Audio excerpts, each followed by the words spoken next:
Thank you, Mr. Chair. Sir, kaya tanghali po. Sir. Di po ito personalan, trabaho lang po ito. Alam ko, sir. Okay.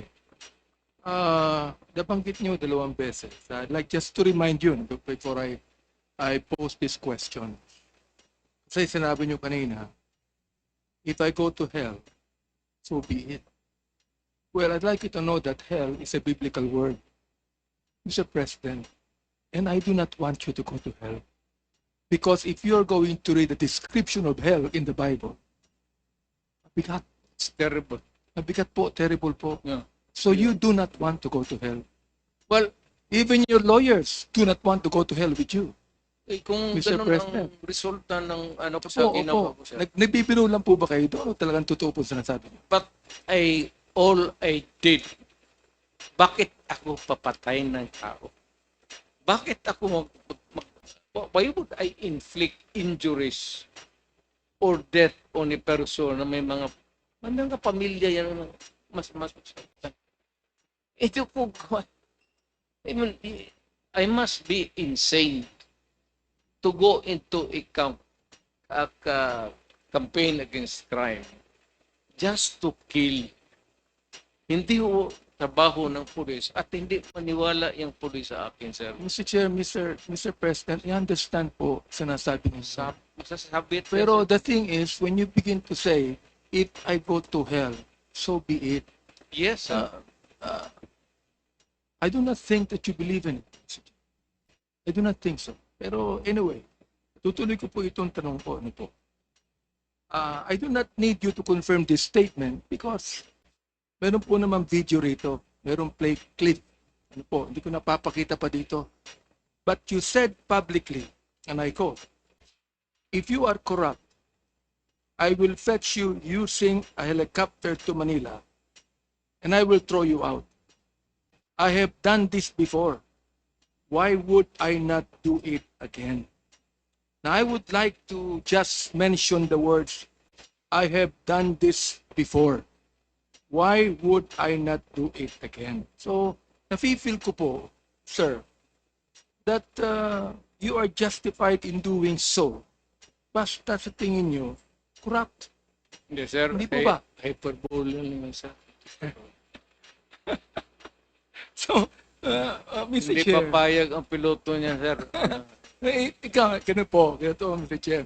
So if you feel just justified in doing it, can you please name to us the victim? Sino po yung tinapon ninyo sa helicopter? Sinabi niyo po I have done this before. Why would I not do it again? Sino po yung tinapon ninyo? Can you please name the victim? Well, sir, sabi ko, O nagbibiro po kayo, no? istorya lang para sa kriminal. Pero paano mo itapon niya, sir? Buksan mo ano pa po? yung Ano po yan? Parang hyperbole, ano ho? hyperbole nga. O yan. So hindi po totoo ito. Now, ay gusto ko pong sabihin sa inyo, Mr. Chair, isa po ako doon na marami po ang bumoto sa inyo. Oho. Dahil naniniwala sa inyo. At marami pa. Sa amin lang mga Baptist, naniniwala pa rin sa inyo. Pero, pag ganito na mga salita ninyo, medyo mukhang hindi na po yata tama sa dating Pangulo na magsalita ng ganyan. Sapagkat naniniwala po ako na kahit sabihin niyo po yung mga kiling-kiling, meron pa rin kayong compassion eh. Tumutulong kayo sa ating kapulisan. Tumutulong kayo sa mga nangangailangan. Meron pa rin kayong compassion. And I would even think today that your compassion even overcomes your thought of killing someone else.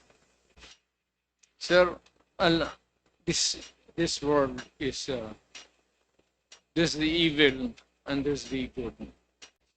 So, if you are a human being dito, you do so many things in life. Mamili ka lang between the right at yung mali. Opo. So, pag pinili mo itong mali, you are bound by what you do in this life. Tama yun, Mr. Chair. Tama po yun ang inyong statement. Pag pinili nyo ang mali. Ito po ang tanong ko. Tama po ba ang pumatay? Kahit po, teka, Mr. Chair, tama po ba ang pumatay? Kahit alam nyo, na ito ay tinatawag sa batas. Ako hindi po abogado po. Tinatawag sa batas na in flagrante delicto o in the act of committing a crime. Oho. Ngayon, I have proven that, sir. Kung po yan, susundin po natin, wala po kayong pinagkaiba sa Pariseo nung panahon ng Panginoong Jesucristo.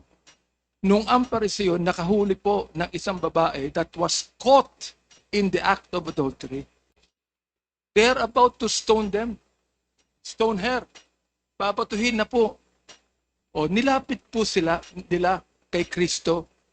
At sinabi po nila sa ating Panginoong Jesucristo, anong gagawin mo dito? Sapagkat ayon sa aming batas, in flagrante delicto ito, dapat to batuhin hanggang sa mamatay. Ano pong ginawa ng Panginoon? Mr. President, Mr. Chair, siya po ay sumulat doon sa ground. Wala siyang sinabi, sumulat lamang po sa ground. Nakita mo ng mga Pariseo ang sinulat. Isa-isa po silang umalis. Bakit po? Palagay ko, ang sinulat mo ng Panginoon, yung mga kasalanan ng mga Pariseo, hypocrisy, corruption, lahat po. Ngayon, naiwan po doon yung babae that was caught in the act of adultery. Ang sabi po ng Panginoon sa kanya, where are your accusers? Ang sabi po ng babae, none, Lord. Ang sabi po ng Panginoon sa kanya, neither do I condemn you. Go and sin no more. Hindi ho ba mas maganda yung salita ng ating Panginoon? Mr. Chair, Mr. President. Hindi na ako papatay, sir. Retired na ako. No more, hindi na ako mayor. Ayaw ko na rin. Alam niyo, Mr. Chair, Mr. President, kaunti lang po yung tanda niyo sa akin. Dapat talaga mag-retire na ho tayo. Retire na ako, sir. Ayaw ko na. Anyway, ganito po yun. Ang sabi po nyo, ganito na lang, sir. Batas lang po ako. Yun ang sabi nyo. Prosecutor kayo eh. Kanina sinabi niyo po, batas lang po ako. Ano pong batas? Yan po ba yung batas ni Mayor President Duterte o batas po ng Pilipinas? Sir,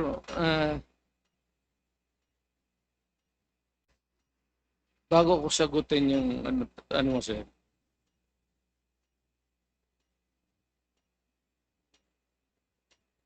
Kung may kasalanan man ako, ayaw kong pumunta ng impyerno.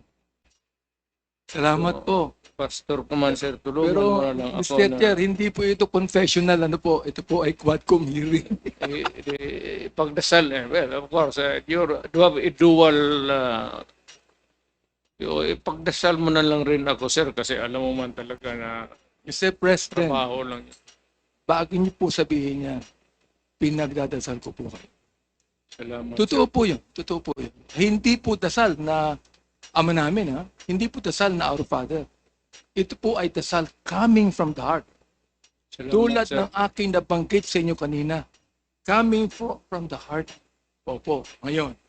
Sinabi po ninyo rito, mas mabuti pa na makulong ka at maghirap ka sa kulungan. Bakit po kayo pumapatay? Mas mabuti pala na makulong tong mga hayop. Itong mga drug lords na ito. O mga drug pushers na ito. Bakit po sinasabi nyo kanina pa na pumatay kayo ng tao? Sana pinakulong lamang po ninyo. Ano po, Sir? The records of the police will bear me out. Few instances, sir, pero karamihan yan, may hawak talaga ng nang i-confront ko yung mga yan, sila, with the police, of course, kasama ko. Okay, yung sinabi ng kidnapper. So, 3 of them, nasasakyan sila, sir, may carbine. Ako naman, ang hawak ko 45. Yung dalawang pulis na, tatlo lang kami. They kidnap a girl.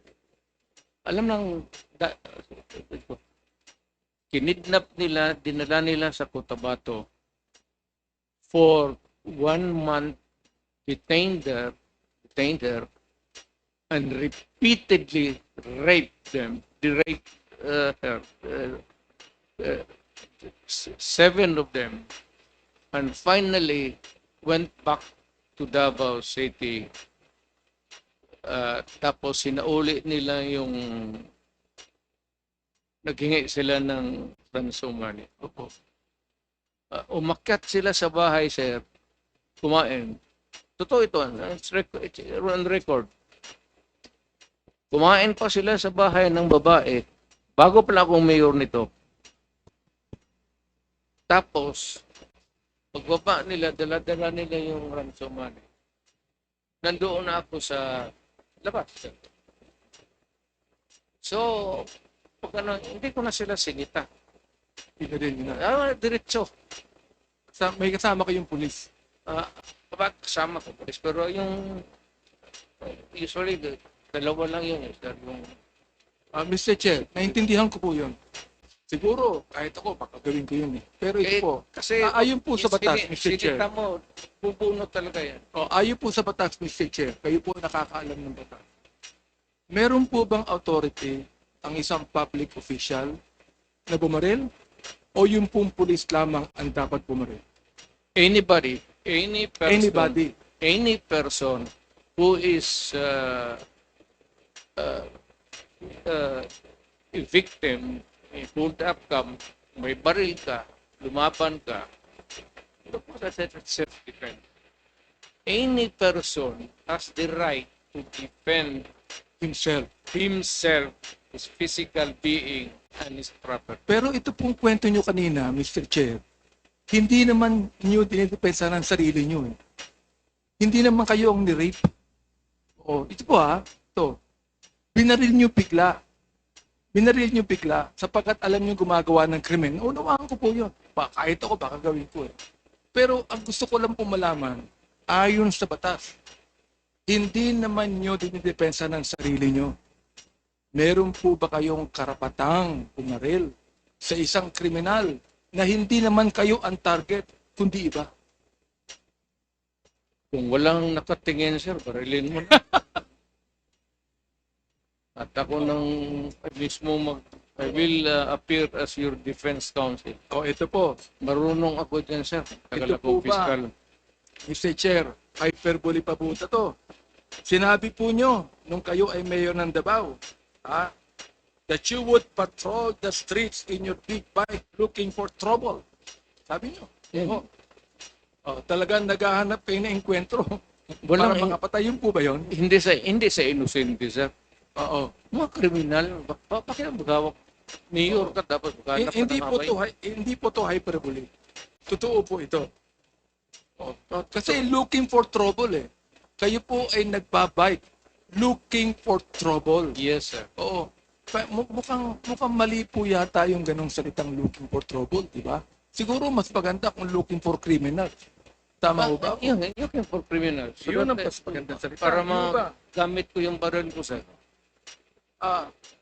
Alam nyo, Mr. Chair, Mr. President, hindi po ako masyadong pushy sa mga tanong ko.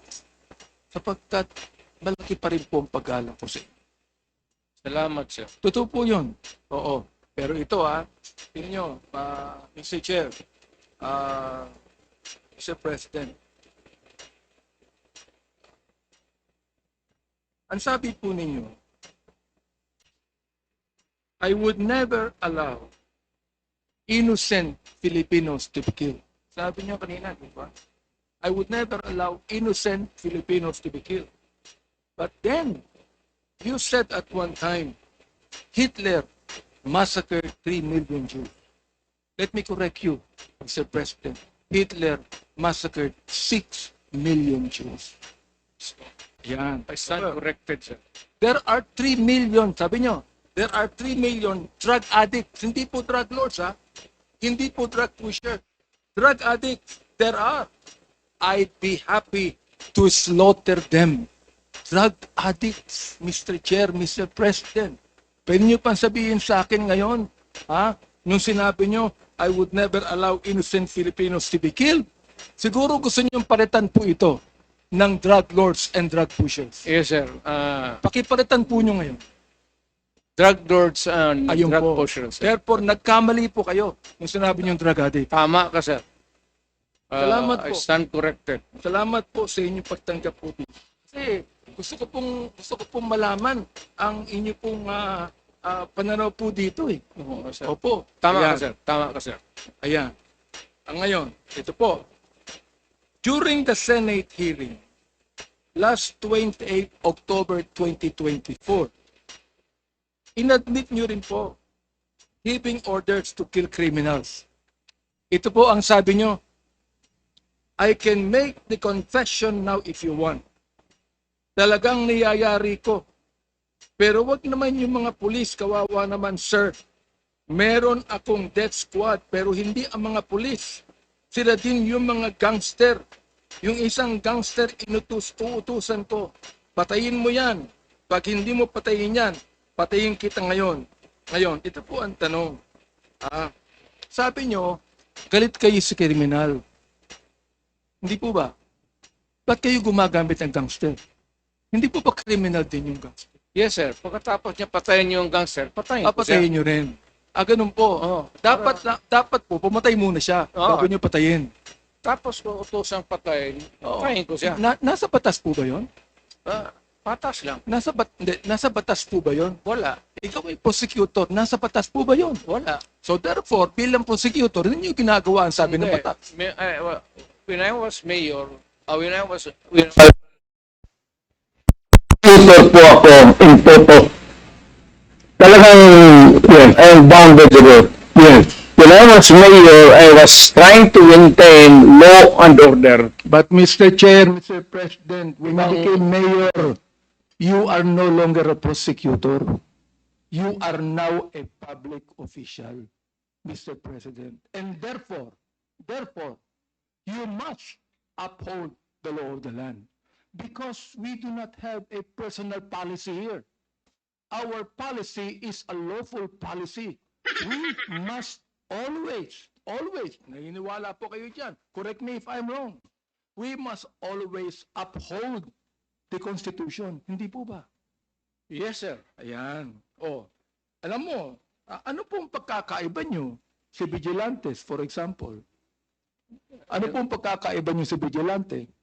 Na pumapatay po ng drug addict na nalalaban din.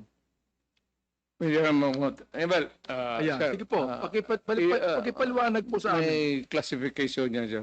Hindi ka basta-basta pumatay ng drug addict. Yeah. You kill drug lords Yes, yes. and the purveyors of drugs. Aha. What you just kill addict, sir? Yung addict, ipadampot mo sa police, ipadala mo sa doon sa the rehabilitation center. Sa totoo lang po. Palamin mo ang nanay, tatay na doon mo deliver yung bata. Sa totoo lang po, Mr. Chair, ito because of your pronouncement na shoot them dead, na-embolden po ang ilang mga pulis natin pumatay. Because it was the order of the president himself, who is actually the commander-in-chief of the Philippine National Police. So therefore, Mr. Chair, Mr. President, when you said, shoot them dead, it emboldened some of the policemen to kill. Am I right, Mr. Chair? I am saying it again. You say them dead. All right. Yes, sir. Therefore, Ano ngayon? your policy of shooting them dead and the policy of the policemen in killing them is different, because you said in the Senate that it is the policeman that should be accountable for this, not me. because this is just a policy. But Mr. Chair, Mr. President, because of that policy, some of those policemen killed. In fact, Mr. Chair, nung kami po ay nagkaroon ng unang hearing dito ng Committee on Human Rights, meron po kaming inibitahan na 4 na mga PO4, SPO4 lang po ito. Mga talagang ano po, non-commissioned officer. Nakasama nila ang isang major. Sabi ko sa kanila, nakapatay ba kayo? Ang sabi nila, hindi. Okay. Ngayon tinanong ko, pero gumamit kayo ng baril at bumaril kayo. Ang sabi nila, meron kaming nabaril. Okay. Napatay niyo ba? Hindi po namin sigurado sapagkat marami kaming binaril. Marami kaming nabaril. Ito po yung tanong ko ngayon. Sabi ko, bakit niyo ginawa yan? Anong sabi nila? Ito po ang order sa itaas. Yun po ang sabi. Now, of course, you do not even know that, Mr. Chair, President. Ito po ang order sa itaas. Tama po ba ang ginawa ng 4 na pulis na yan? Sa kayo, Pagka Major? lumaban? Hindi po lumaban eh. Hindi. In fact, yung isa buhay po, hindi lang maibitahan dito, ayaw pong pumunta eh. Hindi po tama. That's about the only time that a policeman can legally kill another human being is when he is confronting a criminal and is armed, and it must be commensurate doon sa baril for baril. Oh, ito po. Kung batuta lang ang hawak mo, barilin mo na lang sa Oh. leeg or barilin mo yung paa. Mr. Chair, Mr. President, ito po. According to the data that was given to us by the Philippine National Police, by General Baca himself, na ang sabi rito, 7,173 pushers were killed. Now, ang sabi po ay nanlaban. Pero gusto namin pumunta ron sa Philippine National Police. Tinan po namin ng crime lab kung paano po nanlaban ito. Ito po ba'y nakipagsuntukan lang? O nagkaratihan lang? O may baril? Bakit po, kung 7,123 pusher ang napatay, ibig sabihin ng laban, dapat meron din pong 7,173 na baril ang nakuha ang Philippine National Police. Tama po ba ako? Depende, sir. Not really a gun. It could be a knife. Knife. Okay po. It could Knife. be a something that would be lethal. Aha. Tubo or Pero inamin po ng Philippine National Police na wala silang ganong karaming ebidensya. Oo, ng 7,173. For example, 440 users. Ang sabi nyo kanina, dapat tulungan yan. Dapat rehabilitate po yan. Pareho po tayo ng pananaw dyan. And by the way, Mr. President, naniniwala po ako sa inyo sa war on drugs. Ayaw ko po ng droga. Alam ko po ang magiging kapalit niyan sa mga kabataan. Pero ang hindi ko maintindihan, kung bakit kinakailangang mamatay ang more than 20,000 people upang magapila mga drugs. Pero after he became president, Mr. Chair, may drugs pa rin eh. Hindi pa rin po nawawala. Ako'y nagpapasalamat because in your time as president, wala na po yung manufacturing ng shabu sa Pilipinas. Naipasara nyo lahat yan. Ano pong pumalit, Mr. President? Smuggled drugs galing sa China. Lahat po ng mga drugs na yung nagpupunta sa Pilipinas ay smuggled galing sa China o galing kung saan-saan, Mr. President. Yan po yung sinasabi ko sa iyo for your information also. Of course, kayo po ay private citizen na. Eh, hindi nyo po kinakailangan pakialaman yan. Pero Mr. President, alam niyo po naman kami mga congressman, especially now, nung kayo po ay Pangulo ng Pilipinas, nung ako po'y tumulong sa inyo na ma-elect bilang Pangulo, ay hindi po ako congressman. I'm a private citizen. Tumakbo uli ako ng 2019, naging congressman po ako. Alright, sa pang-apat at termino. Ako'y naging minority leader, Ako yung naging Deputy Speaker. Panahon niyo po yan nung kayo nakopo. Ngayon ako po'y tinalaga bilang chairman ng Committee on Human Rights. Wala tayong magagawa kundi imbisigahan natin lahat ng mga human rights violations. Tama, sir. Pero kayo po ang nagsabi na wala kayong pakialam sa human rights. At bakit po niyo nasabi yun? Hindi man ako empleyado ng human rights. I'm not trying to be funny. Wala akong pakialam sa human rights. Wala naman ako, hindi ako sa Kongreso. Hindi ako member ng whatever. Wala ako, malayo ako sa human rights. So, Mr. wala Chair. akong pakialam. Pwede ko pang sabihin sa inyo na mali kayo. Bakit? Kayo ang Pangulo ng Pilipinas. Meron kayong pakialam sa human rights. Mali kayo ron. Tama ho ba ako? Meron kayong pakialam sa human rights. Hindi lang kami, kundi ang Pangulo ng Pilipinas, merong pakialam sa human rights yan. Oo. Kaya pati ang ICC nag-iimbestiga dito. Sabihin ko sa inyo ako ang unang nagsabi na hindi ako magbibigay ng anumang dokumento sa ICC sapagkat if I do that, then I am surrendering the sovereignty of this country. Correct, sir. I appreciate it. Oho, totoo po yan. Sinabi ko po yan. Oh. Sabi ko, gusto nila Believe ako mag-imbestiga. They do it on their own. But not use us in the committee. Opo. Ang kinakalungkot ko lang po, Mr. President, mukhang nagsasalita po kayo na hindi po sang-ayon sa napag-aralan yung batas. Yung human rights po, nasa Constitution po yan. Kayong tatlong abogado ni Mr. President, turuan nyo ang kliyente nyo. Hindi ba nasa Constitution yun? Attorney Delgra, hindi ba nasa Constitution natin ang human rights? Yes. Na kailangan, sir, 98. Di po, sandali lang po, Mr. President. Tatanungin ko lang po yung abogado nyo, sapagkat siya ay isang resource speaker, nasa Constitution po ba ang human rights? Opo, sir. Ayun. Nasagot po niya. So, Mr. President, nasa Constitution po yan, at ang unang-unang dapat tumupad ng Constitution, sino po?